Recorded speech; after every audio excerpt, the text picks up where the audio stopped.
विषयों पर चर्चा हुई। हम लेकिन मुख्य आप कोरोना काल रोजगार के संदर्भ में भी हम लोगों ने कहा, गठबंधन सरकार की घोषणाओं वादा खिलाफी के बारे में भी हम लोगों ने चर्चा की। इसके साथ पंचायत चुनाव को लेकर के जो आने वाले समय में पंचायत चुनाव है, इसकी तैयारी को लेकर सभी पदाधिकारियों को निर्देश दिया गया।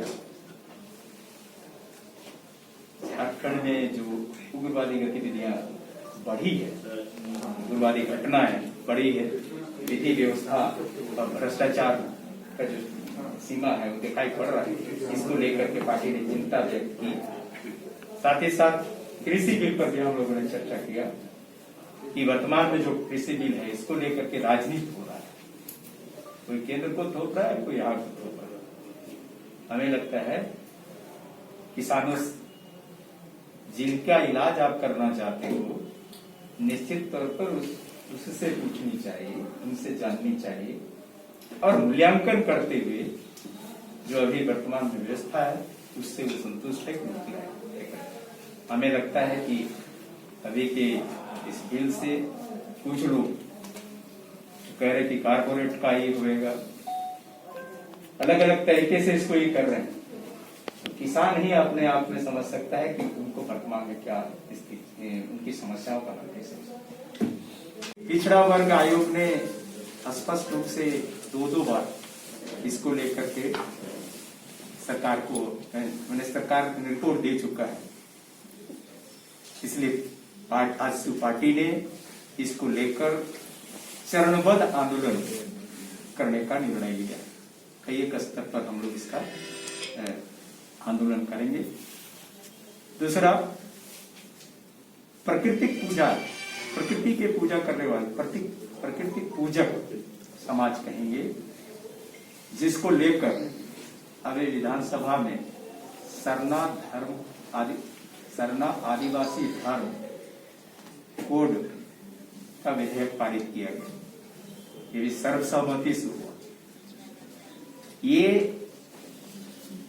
धार्मिक मामला है और जो लोग प्रकृति की पूजा करते हैं उनके पहचान का सवाल है। और केवल झारखंड में नहीं बल्कि पूरे भारत में जहां जहां भी प्रकृति पूजा करने वाले लोग हैं उनके पहचान का सवाल है। आजसू पार्टी ने तय किया है कि हम इस मांग को लेकर के, इस मुद्दे को लेकर के विभिन्न राज्यों में जो इन विषयों को लेकर वहां संघर्षरत हैं उनको गोलबंद करेंगे और इसको लेकर वहां की सरकार से, क्योंकि केवल झारखंड के सरकार के पारित करने से यह कोलम राष्ट्रीय विषय बनेगा, ये हमें नहीं लगता। क्योंकि कर्नाटका में भी इसी तरह से कोर्ट को लेकर वहां की कोर्ट को लेकर विधेयक पारित हुआ, केंद्र सरकार ने इसको खारिज कर दिया। झारखंड का यह विषय सरना कोड का मामला उस तरह से ना लटके, बल्कि इसमें जितने भी प्रकृति पूजा करने वाले लोग हैं पूरे भारत में, उनको हम गोलबंद करने की दिशा में पहल करेंगे। संबंधित राज्य सरकार के साथ हम मिलेंगे और केंद्र के राष्ट्रपति, प्रधानमंत्री, गृह मंत्री के साथ जाकर के इसको मेमोरेंडम देंगे। तीसरी बात, झारखंड विधानसभा में दो बार झारखंड में विधानसभा की संख्या बढ़ाई जाए, इसको लेकर के विधेयक पारित किया और केंद्र को भेजा है। झारखंड विधानसभा का परिसीमन को लेकर, लेकिन इसको लेकर अभी तक कोई निर्णय नहीं हुआ, क्योंकि एक एक विधानसभा की संख्या काफी होगी। आप एक बूथ का भी देखते हैं, लिस्टिंग होता है तो बूथ संख्या के आधार पर बूथ बनाया जाता है।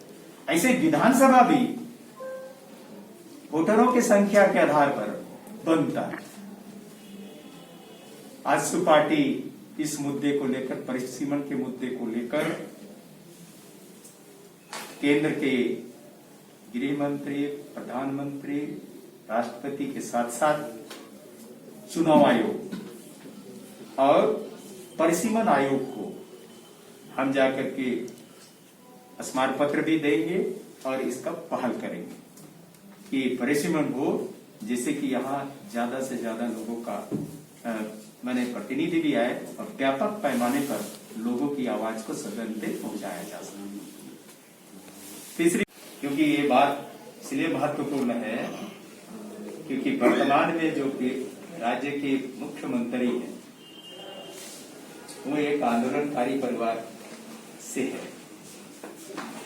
और आंदोलनकारियों के संदर्भ में कोई स्पष्ट निर्णय नहीं लिया जाना, क्योंकि झारखंड वनांचल आंदोलनकारी चिन्हितीकरण आयोग सरकार ने गठन किया था और उस आयोग का काम था आंदोलनकारियों को चिन्हित करना।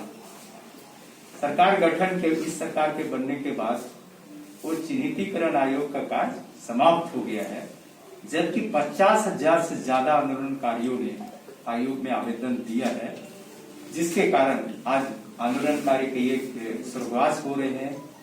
बहुत सारे लोगों का पेंशन नहीं मिल पा रहा है। ऐसा लगता है कि अपना सरकार बना, झारखंड आंदोलनकारियों का सरकार बना, लेकिन सरकार बनते के साथ आंदोलनकारियों को भूल गया, ऐसा महसूस